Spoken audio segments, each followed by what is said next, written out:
యొక్క శాసనాలను మనం పూర్తి స్థాయిలో పరిరక్షించుకోవాల్సినటువంటి అవసరం ఉంది. అనేక భాషల్లో ఉన్నాయి, దేవనాగరిక లిపిలో కానీ అనేక వాటన్నిటిని కూడా మనము ఈ తరం అంటే ఇప్పుడున్నటువంటి ఆధునికమైనటువంటి శాస్త్ర సాంకేతిక పరిజ్ఞానం ఏదైతే ఉన్నదో, సౌత్ ఇండియాలోనే అతి తక్కువ ధరలకి రత్నాలను అందించే ఏకైక సంస్థ 6JVR.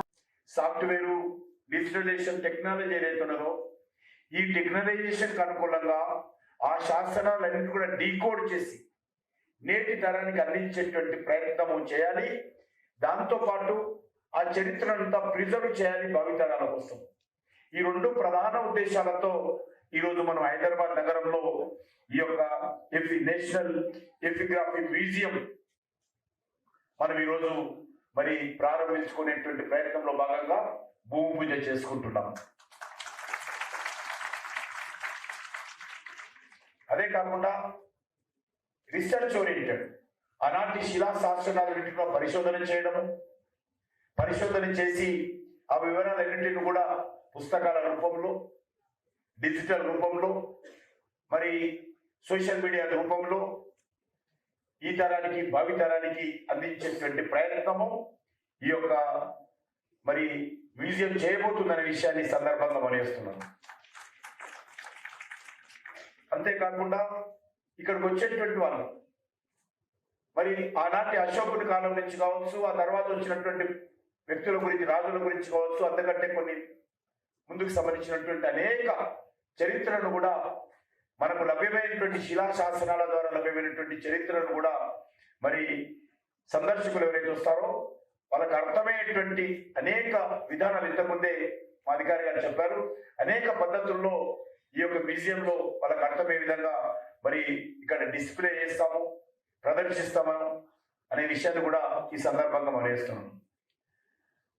ఇది ఒక సిస్టమ్, ఒక చారిత్రాత్మకమైనటువంటి సత్యాలను తెలియజేసేటువంటి ఒక సిస్టము ఈరోజు మన హైదరాబాద్ నగరంలో మరొకటి ఒక చారిత్రాత్మకమైనటువంటి ఘట్టము ఈరోజు భూమి పూజ చేసుకున్నాం అనే విషయాన్ని సందర్భంగా మనవేస్తున్నాను. అందుకే మన ప్రియతమ ప్రధానమంత్రి నరేంద్ర మోడీ గారు ఈ మ్యూజియం ఏర్పాటు చేయడం ద్వారా మన చరిత్రను, మన భావితరాల చరిత్రను ప్రిజర్వ్ చేయాలనే లక్ష్యంతో మరి వారు నిర్ణయించారు. దీనికి నేను ప్రత్యేకంగా భారత ప్రభుత్వం తరఫున ఈ రకమైనటువంటి మ్యూజియం ఏర్పాటు చేసుకోవాలనే ఆలోచన ప్రధానమంత్రి గారు వచ్చినప్పుడు బడ్జెట్లో ఆర్థిక శాఖ మంత్రి గారు ప్రకటించడం జరిగింది. ఎందుకంటే నా మినిస్ట్రీ కాబట్టి, నేను హైదరాబాద్ కాబట్టి, ఇక్కడే నేను పుట్టాను కాబట్టి, ఇక్కడే రాజకీయాలు చేశాను, ఇక్కడ నుంచే మంత్రి అయ్యాను కాబట్టి నేను వెంటనే ప్రధానమంత్రి గారు కలిసి మరి ఇది హైదరాబాద్లో పెడితే బాగుంటుంది అనే విషయాన్ని వారి దృష్టికి తీసుకెళ్లారు. వారు అనేక మంది మా అధికారులతో మాట్లాడిన తర్వాత మరి ఈరోజు వారు పెద్ద మనసుతో మరి హైదరాబాద్ నగరంలో పెట్టడం కోసం అంగీకరించారు. నేను ప్రత్యేకంగా చరిత్రకారుల తరఫున, అదేవిధంగా అనేక మంది ఎఫిగ్రాఫిస్టుల తరఫున, తెలంగాణ ప్రజల తరఫున నేను ప్రధానమంత్రి గారికి ప్రత్యేకంగా ధన్యవాదాలు తెలియజేయాల్సినటువంటి బాధ్యత నాదనే విషయాన్ని నేను ఈ సందర్భంగా మనం చేస్తా ఉన్నాను.